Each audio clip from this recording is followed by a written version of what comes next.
Hello बच्चों, अस्सलाम वालेकुम। कैसे आप सब? बढ़िया। Welcome to Shahid sir's education point.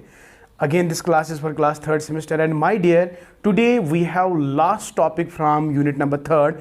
Yes, my dear, of course, we are talking, we will be talking about the another beautiful theory that's most important. और अक्सर मतलब आपके एग्जाम में डेफिनेटली कल आपके एग्जाम में होगा, या तो लॉन्ग आंसर होगा या तो शॉर्ट आंसर, या कहीं ना कहीं पे आप इस वाली थ्योरी को देखोगे। ठीक है, तो इसलिए बेटा ज़्यादा कंसंट्रेट करेंगे, मैं अच्छे से आपको समझाऊंगा। तो जाहिर सी बात है, आपके पास बुक होगी या नोट्स होंगे, उसमें भी अगर आप पढ़ोगे तो आपको फिर समझने में दिक्कत बिल्कुल भी नहीं होगी। ठीक है, तो लास्ट में अगर मुझे लगा कि मैं लास्ट में नोट्स भी सेंड करूंगा, नोट्स भी अटैच करूंगा इस वीडियो के साथ, तो फिर आप वहां पे पॉज करोगे तो आराम से उन नोट्स को भी आप अच्छी तरह से देख सकते हो और लिख भी सकते हो। ठीक है, मैं कोशिश करूंगा, अगर नहीं भी तो कम से कम मैं आपको ऐसा लेक्चर दूंगा, ऐसा लेक्चर पढ़ाऊंगा, तो जब आप कोई भी बुक पढ़ते हो तो आपको कोई दिक्कत नहीं होगी। फिर तो चलते बेटा, स्टार्ट करते हैं विदाउट एनी डिले, क्योंकि मुझे कमेंट आ रहे हैं कि आप सर पढ़ाते कम हो और बातें ज़्यादा करते हो। तो ये किस हद तक सही है ये आप लोग बेहतर जानते हैं, but I like that comments कि क्रिटिसाइज़ करना ये बहुत इंपॉर्टेंट बात है कि आप देखते हो, आप मेरा कंटेंट देखते हो। अगर आपको लगता है कि मैं बातें ज़्यादा कर रहा हूँ, पढ़ाता कम हूँ, तो कमेंट सेक्शन में ज़रूर इसी तरह मुझे बताएंगे, तो ताकि मैं और ज़्यादा मेहनत करूँगा, और ज़्यादा मेहनत। देखो, एक बात है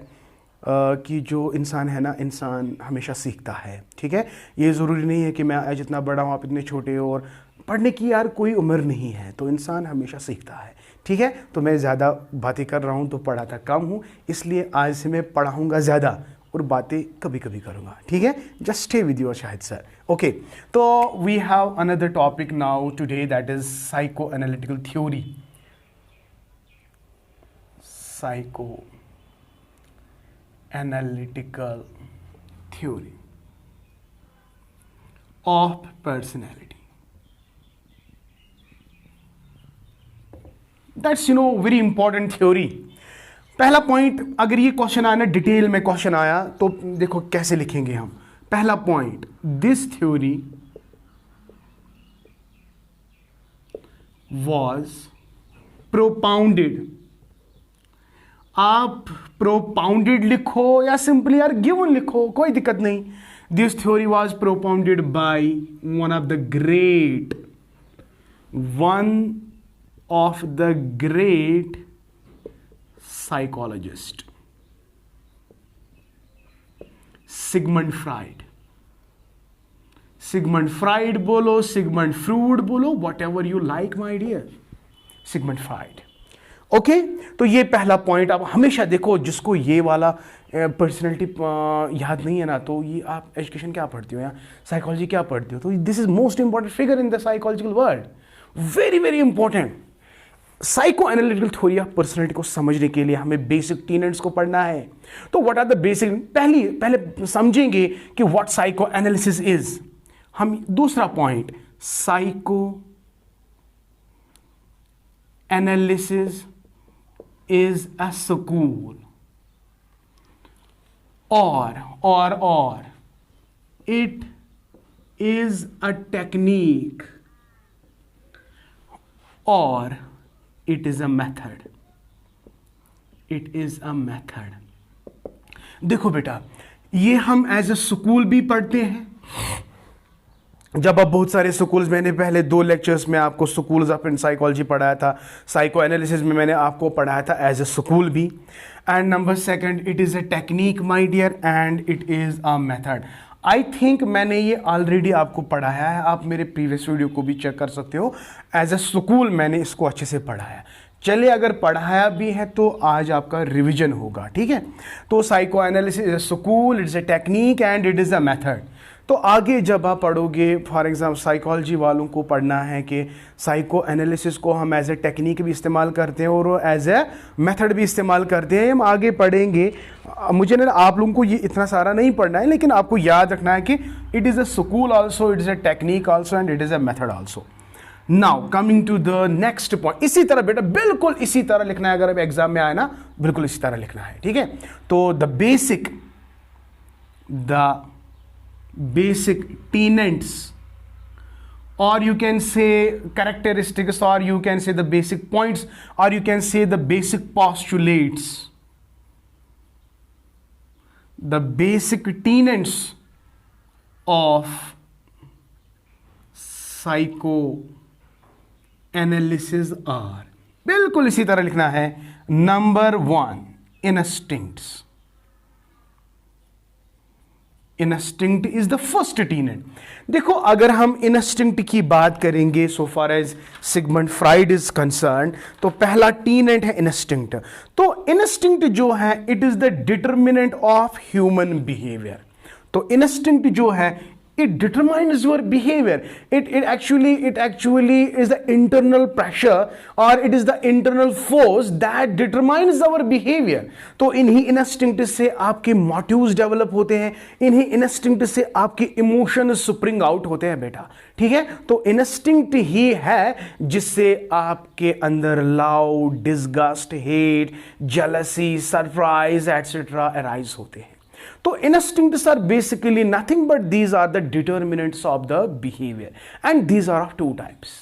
One, कुछ instincts हमारे बॉडी में ऐसे होते हैं जो हमें डिस्ट्रॉय करते हैं, तो they are that destructive, and some instincts are there that gives us life. तो there are life instincts and there are death instincts. इसको बेटा जी डिटेल में नहीं पढ़ेंगे, तो आपको एक एक पॉइंट इनमें आपको याद रखना है. तो instincts are basically these are the determinants of behaviour. These are determinants of determinants भी बोल सकते, determinants, determinants of human behavior, or it is the force which help the individual in understanding the dynamic personality, or you can say it is the internal force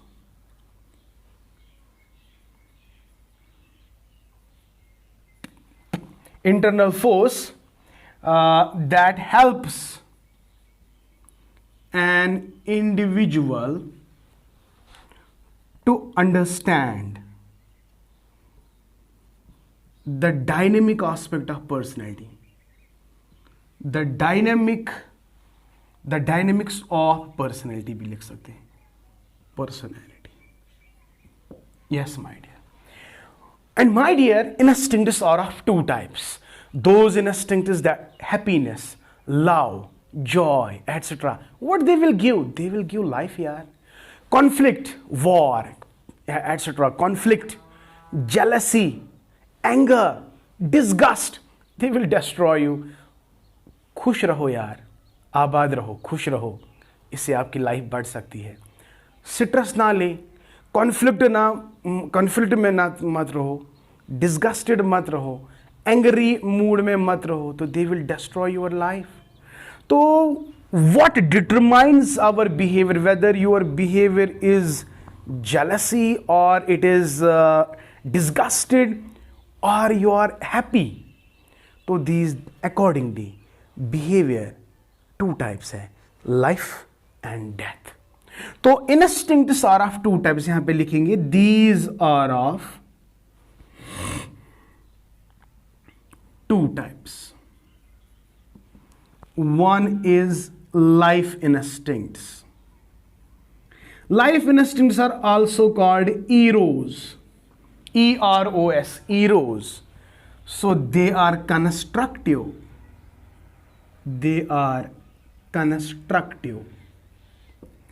And my dear, another is death instinct. They are called as thanatos. Yes, they are called as thanatos, and they are destructive. They are destructive. Okay, सो ये introduction मैंने आपको दिया. जब हम tenets की बात करते हैं तो पहला टीनेट आपको बेटा याद रखना है It is instinct. So instincts are the determinants of the behavior. So it is the internal force that helps an individual to understand the dynamics of their personality. So accordingly, there are two types of instincts. One is the life instinct, also called eros, and they are constructive. While as death instincts, they are called thanatos, and they are also called as destructive instincts. I hope beta first tenet is clear. Okay. Now coming to the next tenet. Next tenet है structure of personality. भाई ये important है, ये बहुत important है बेटा. Let me tell you, it's very important. Okay. Now second tenet जो है, it is structure of personality. मैं यहां पे एक फिगर बनाऊंगा, एक फ्लो चार्ट बनाऊंगा. आपको भी इसी तरह से एक फ्लो चार्ट बनाना है. अगर एग्जाम में आया तो एग्जाम में भी आपको बिल्कुल ऐसे ही बनाना है. ठीक है. तो स्ट्रक्चर ऑफ पर्सनैलिटी को एक्सप्लेन करने के लिए he divided this personality into two aspects. One is my dear topographical aspect. Topographical aspect. Okay, so nice of you. And another is, my dear, dynamic aspect. Dynamic aspect. Yes. So अगर वहां पे question आया write short note on structure of personality as per Sigmund Freud, तो here it is. तो आपको लिखना है structure of personality as far as Sigmund Freud is concerned, he divided the structure of personality into two broad aspects. One is topographical aspect, another is dynamic aspect. तो देखिए, जब Sigmund Freud ने mind को analyse किया था, उसने एक analogy बताई कि इंसान का दिमाग बिल्कुल एक समंदर में जिस तरह एक आइसबर्ग होता है उसी तरह होता है. जब हम आइसबर्ग को देखते हैं ना तो हमें खाली टिप दिखाई देता है. जब हम उसके करीब जाते हैं तो हमें बहुत बड़ा आइस का पहाड़ दिखने को मिलता है. लेकिन जब when you dive inside the water तो आपको इतना ज्यादा वो पहाड़ देखने को मिलता है, तो अब वो कभी खत्म ही नहीं होता है. आपको अंदाजा नहीं होता है कि वो कितना ज्यादा गहरा और कितना बड़ा होता है. तो बिल्कुल same is the case with our mind. तो माइंड में टोपोग्राफिकल एस्पेक्ट जो है, it is accordingly of 3 types. Right my dear, 3 types. One is beta conscious part, conscious mind. Another is pre-conscious mind, very good. And third is unconscious mind, unconscious mind. तो इस तरह से diagram में अगर exam में आ गया तो please आप ऐसे ही लिखना. देखिए, स्मॉल पोर्शन ये वाला इट इज कॉन्शियस, इसके बाद इट इज प्री कॉन्शियस, और जो सबसे ज्यादा जो डीप है दैट इज अनकॉन्शियस. याद रखना बेटा, as per the Sigmund Freud हम पर्सनैलिटी को तब समझेंगे जब आप इंसान का अनकॉन्शियस रिवील कर सकते हो. देखो, आप एक पहली बार किसी इंसान से मिल रहे हो, इंसान का जो आप चेहरा है आपको वो दिखाई देता है, तो उसका वो कॉन्शियस पार्ट है. तो वो कैसे बातें करता है, बातों से आपको वो इंप्रेस कर सकता है, तो आपको कि वाह what a personality. But actually personality is not the external my dear. Personality is you have to go deep into the personality, into his or her personality. You have to reveal the unconscious my dear. Past personality is very important, and that past personality is where it is inside the unconscious part of the mind. देखिए, for example this time you are 20 years old, तो 20 साल की memory आखिर गई तो गई कहाँ. पहले वो कॉन्शियस में थी, फिर धीरे धीरे वो प्रीकॉन्शियस में चली गई, फिर वो दब गई किस में, अनकॉन्शियस में. तो unconscious is the graveyard of repressed memories my dear. तो 20 साल की मेमोरी कहीं नहीं गई है, वो आपके अनकॉन्शियस पार्ट में चली गई। आपको बचपन से लेकर जवानी तक जो आपकी पर्सनैलिटी है वो कहां पे दब चुकी है, वो अनकॉन्शियस पार्ट में दबी हुई है। तो my dear, according to the Sigmund Freud, it is the unconscious part of the mind that's very important, that can be best determinant of the personality. So अगर आपको पर्सनैलिटी को समझना है as per the Sigmund Freud is concerned, it is not the conscious part that's very important, it is not only the preconscious part that's very important, but it is the unconscious part that is very very important. And unconscious part में एक energy होती है जिसको उसने कहा है sexual energy. Sexual energy is also called as libidinal energy, libidinal energy. तो याद रखना बेटा, हर किसी बच्चे में, बूढ़े में, जवान में तो ये हर चीजें प्रेजेंट होती है अनकॉन्शियस में।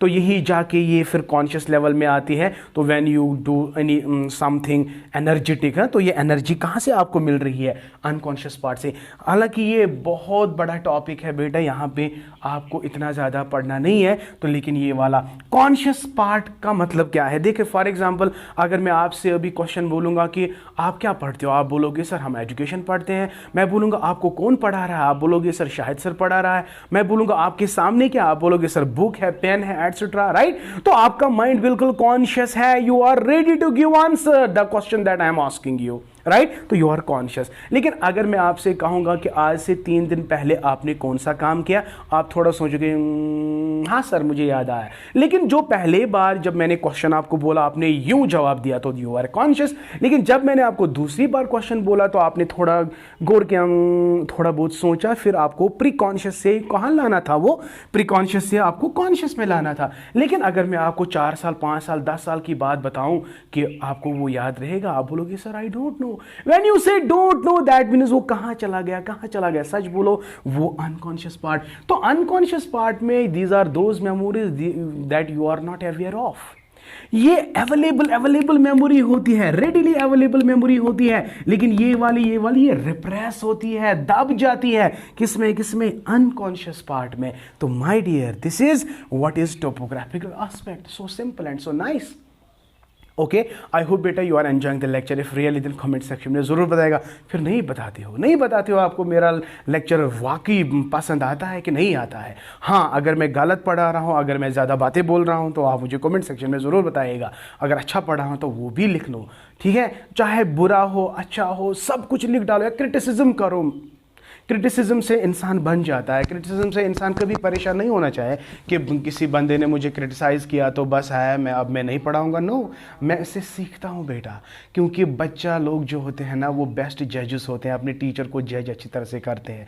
अगर आप मेरी गलतियाँ निकालते हो तो मुझे बुरा नहीं लगेगा, मुझे अच्छा लगेगा। क्योंकि वो बुराई मतलब जो गलत तरीके से मैं पढ़ रहा हूँ उसको मैं चेंज करूँगा, मैं राइट ट्रैक पर आ सकता हूँ, ठीक है। मेरा मोटिव क्या है? मेरा मोटिव है कि मेरे बच्चों को बहुत ज़्यादा हेल्प मिले। किससे? मुझसे यार। ओके। तो जहाँ so far as now dynamic aspect is concerned, इंशाल्लाह वो कल पढ़ेंगे। आज इतना ही। डायनेमिक एस्पेक्ट भी पढ़ना है, उसके बाद हमें साइकोसेक्सुअल स्टेजेस पढ़ना है, फिर ईगो डिफेंस मैकेनिज्म पढ़ना है। तो मुझे और हाँ, कल भी मैं आपको लेक्चर दूंगा। कल मुझे 2 लेक्चर्स अपलोड करने हैं 5th सेमेस्टर एजुकेशन के लिए और 3rd आपके लिए भी मैं कंटिन्यूसली क्लास रखूँगा। लेकिन मैं कल इंशाल्लाह 2 क्लासेस अपलोड करने वाला हूँ। Thank you, may Allah bless you and keep always learning. और अभी तक अगर आप लोगों ने मेरी चैनल को सब्सक्राइब नहीं किया तो जल्दी से मेरे चैनल को सब्सक्राइब करो। और हाँ, और एक बात, सबसे इंपॉर्टेंट बात जो मैं हमेशा आपसे कह रहा हूँ कि मेरी चैनल को ज़्यादा से ज़्यादा शेयर करो अपने फ्रेंड्स के साथ, ठीक है। तो उन बच्चों को जिनको अभी मेरी चैनल के बारे में पता नहीं है, जो भी 1st सेमेस्टर में है या 2nd सेमेस्टर में है, वट एवर, तो only thing that I expect from you as you will share definitely my channel. Thank you, may Allah bless you and keep always learning.